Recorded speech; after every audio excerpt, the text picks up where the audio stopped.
2022년을 보내고 2023년을 맞이하게 될 11월의 마지막 주간 대림절 첫 번째 주일을 보내고 있습니다. 우리는 4주간의 대림절기를 지나 성탄을 맞이하게 될 것인데, 그 시간은 인간의 바쁨과 여유, 의미와 무의미의 속도와는 다른 하나님의 시간의 속도로 세계와 모든 인간들을 관통해 나아갈 것입니다. 그 힘 앞에 잔잔했던 호수가 일렁이고 이내 휘몰아쳐지듯 우리의 삶도 휘몰아쳐질 것이고, 새롭게 하시는 예수 그리스도의 권세 앞에 낯설게 직면하게 될 것입니다. 대림절기는 아기 예수님의 오심과 십자가 부활 사건, 예수님의 재림과 세계 종말이라는 신비를 품고 있습니다. 확실한 건 이 기간이 세계와 인간 앞에 주어진 기회의 시간이에요. 하나님의 사랑이 부어지는 은총의 시간이라는 점입니다. 오늘 우리는 대림절 첫 번째 주일을 맞이하며 예수 그리스도의 오심이 우리에게 어떠한 의미가 있는지, 그때에 우리에게 요청되는 것은 무엇인지를 마태복음 24장과 25장을 중심으로, 특히 24장 36절에서 44절 본문을 주목하면서 듣고자 합니다. 예루살렘에 입성하신 주님은 성전을 정화하시고 하나님 나라를 선포하시고 율법학자들과 바리새인들을 책망하셨습니다. 24장은 예수님이 그 성전에서 나오시는 장면으로 시작됩니다. 제자들은 인생에서 경험할 수 있는 가장 화려하고 아름다운 건물 앞에 서 있었고, 예수님도 그 광경을 보시길 바라면서 성전을 가리키고 있었습니다. 그때 주님이 말씀하십니다. 이 성전은 돌 위에 돌 하나도 올려지지 않고 완전히 파괴되고 무너질 것이다. 제자들은 예수님의 말씀에 대해 왜 그런 일이 벌어집니까? 어찌해서 하나님의 성전이 무너진다고 하십니까? 라고 묻지 않고 언제 그러한 일이 벌어지겠습니까? 라고 물었습니다. 이상한 것은 그 질문을 세 가지의 형태로 하고 있다는 점입니다. 첫째, 언제 예루살렘 성전이 무너집니까? 두 번째, 선생님께서 다시 오시는 때의 징조가 어떠합니까? 세 번째, 세상 끝날의 징조가 어떠합니까? 이 세 가지 질문을 살펴보면 두 번째와 세 번째, 그러니까 선생님이 다시 오시는 때와 세상 끝날의 때를 같은 때로 인식하고 있다는 것을 발견하게 됩니다. 이 질문은 마태복음이 쓰여지던 1세기 후반 마태 교회의 물음과 신앙 고백을 담고 있기 때문입니다. 그들은 이미 70년에 있었던 예루살렘 성전 파괴를 경험했던 교회였기에 성전 파괴가 왜 일어나야 하는지에 관한 물음은 무의미했습니다. 그들의 진정한 관심은 동시에 일어날 예수님의 재림과 세상 종말에 있었습니다. 예루살렘 성전의 파괴는 그들이 살면서 경험할 수 있었던, 그래서 상상할 수 있었던 최대의 격변이었기 때문에 그들은 지금 그 모티브를 통해서 주님의 재림과 세상 종말에 대해서 묻고 그 안에 자신들의 신앙 고백을 담아내려고 하였습니다.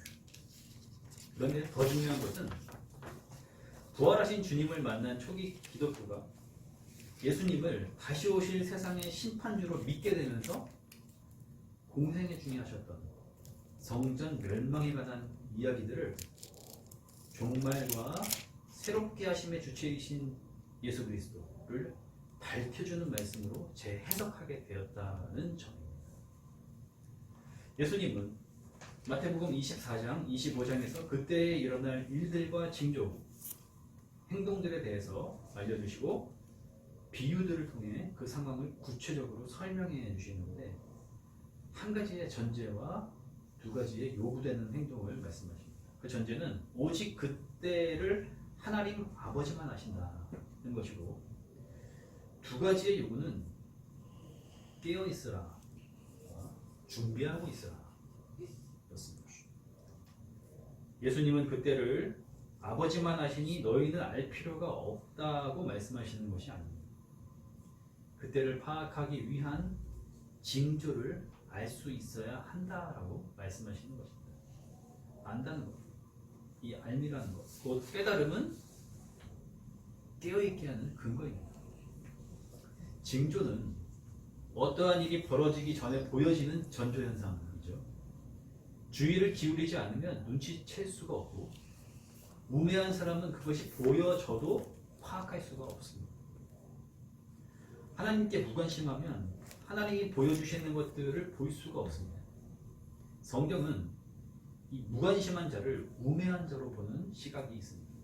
시편 14장 14편 1절에서 어리석은 사람은 그 마음에 하나님이 없다고 여기는 자라고 말씀을 하셨습니다.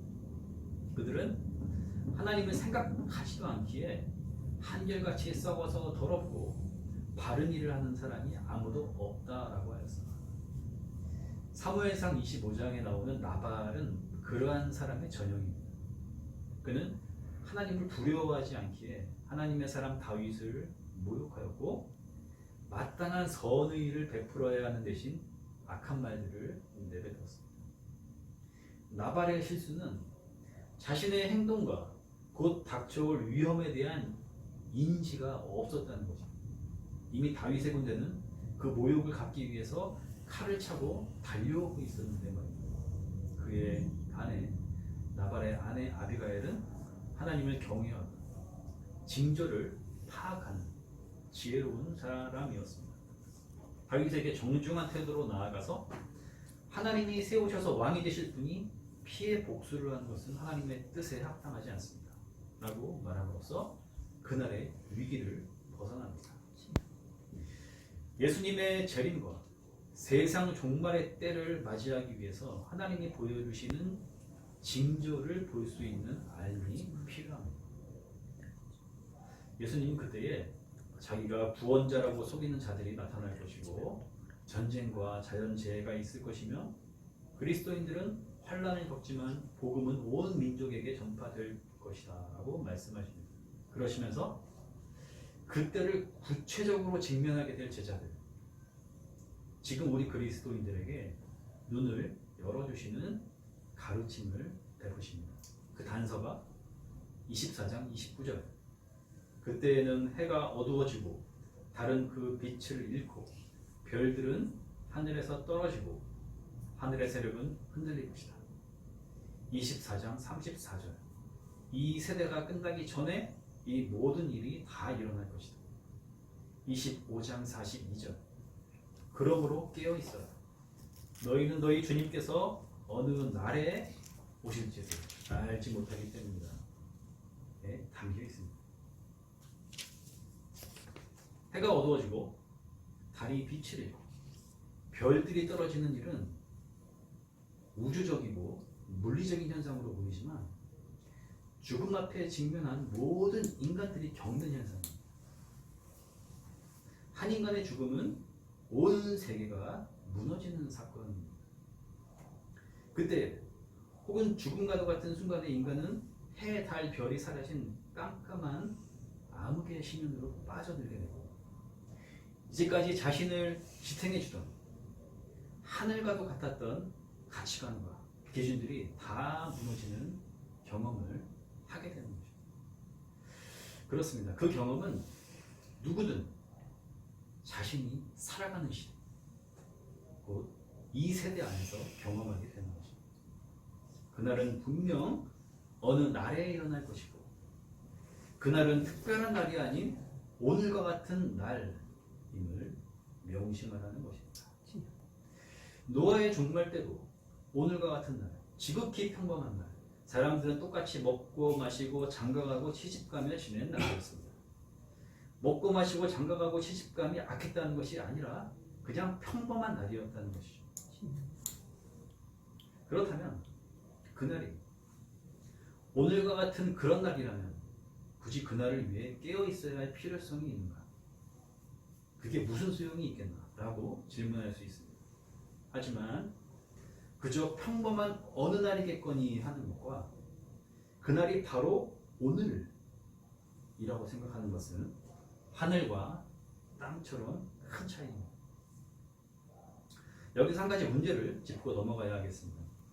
예수님의 재림과 세상 종말이라는 미래에 일어날 어느 날의 시점이 개인이 만든 종말로서의 죽음의 어느 날이라는 시점과 서로 구분되어야 하지 않나?